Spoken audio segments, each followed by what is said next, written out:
Hello and welcome to Blast from the Past, our new series where we check out the best retro games running on real vintage hardware.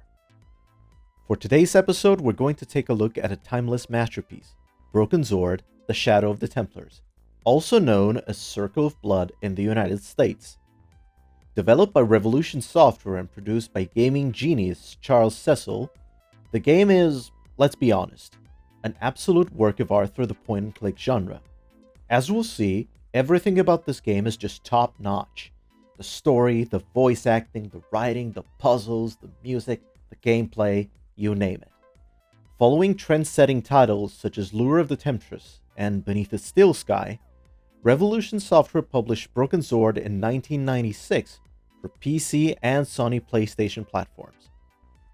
The game became an instant hit, spearheading a franchise that would go on to sell over 6 million copies. Can't wait to see what Paris looks like in the fall? Let's boot up a retro PC and jump into the world of Broken Sword.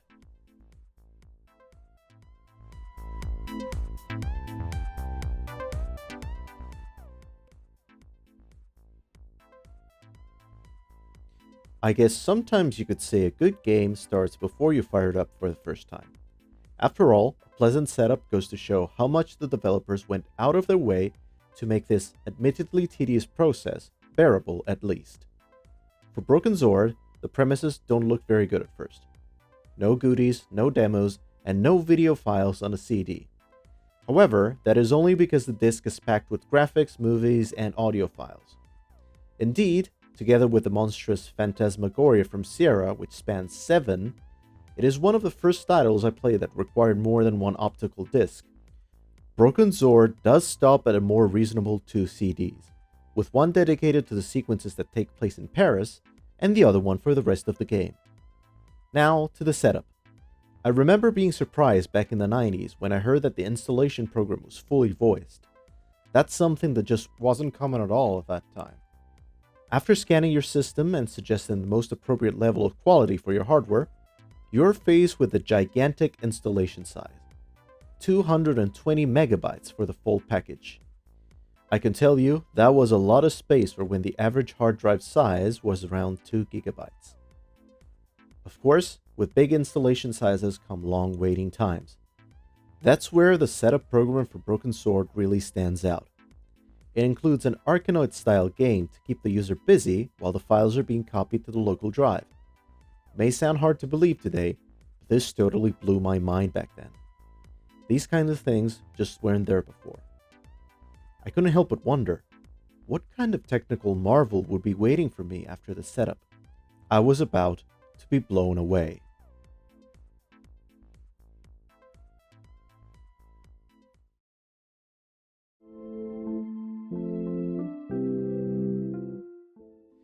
Last days of the second millennium. Paris. You are George Stobart, an American tourist visiting the beautiful French capital. How about a stop in a local cafe? Not even in your wildest dreams could you have imagined what is going to happen. An old man bumps into the waitress and enters the cafe. After him, a clown who steals the briefcase the man was holding. A few seconds later, an explosion. You find yourself on the ground, still breathing, and aching to see this mystery through. That's how Broken Sword kicks off, throwing the player straight into the action. Not before long, you meet your partner-to-be, French journalist Nicole Collard. Together, you plan to uncover a secret 1,000 years in the making, while revealing information about a supposedly long-gone Knights Templar, their enemies, the Assassins, and a mythical broken sword, which, when put back together, could spell the end of the world as we know it.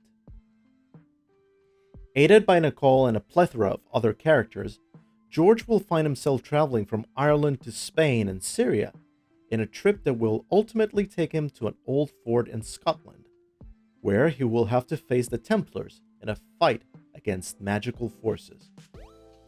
The writing is absolutely brilliant. The plot thickens with every piece of evidence you find. You never know who your friends and enemies are until the very end, and the script is masterfully written. Full of wit and humor, in this game, it's impossible to get tired of George and his friends trying to sometimes clumsily save the world from the mystical sword of Baphomet. I can assure you that before long, you'll start walking around with a red clown nose in your pocket and an electric hand shock buzzer if you happen to travel to Syria. Don't forget to take it off before going to the toilet, though.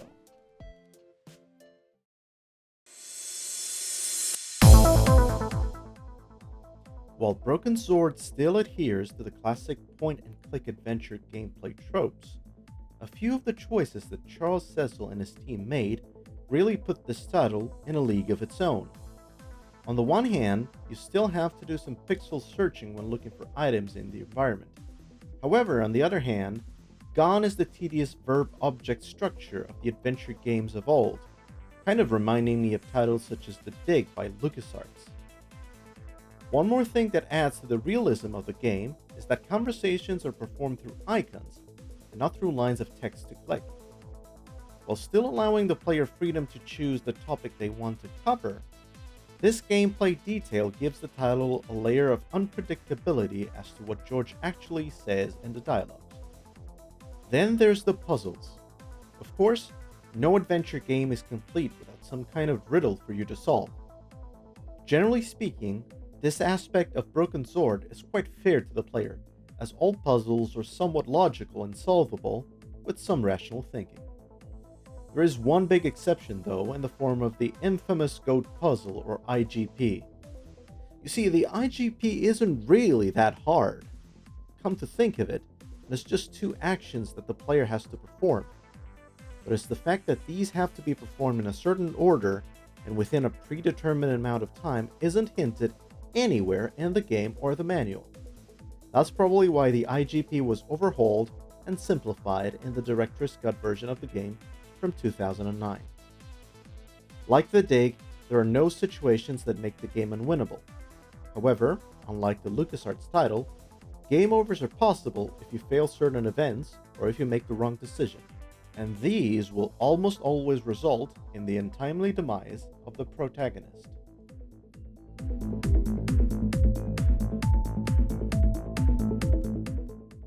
In summary, Broken Sword: The Shadow of the Templars is a fantastic adventure game that is well worth playing.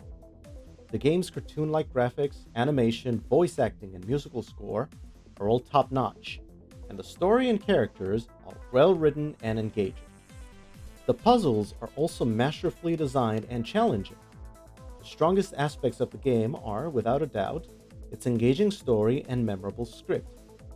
The plot is filled with twists and turns, and the player is constantly kept on their toes as they try to piece together the mystery.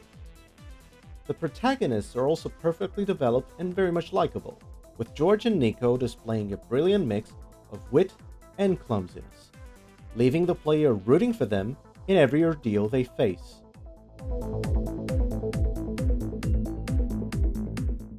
How was it? Not bad for a title that's 27 years old, is it? Thank you for watching my review of Broken Sword: The Shadow of the Templars.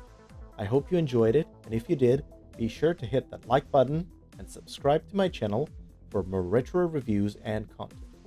Until next time, happy retro gaming!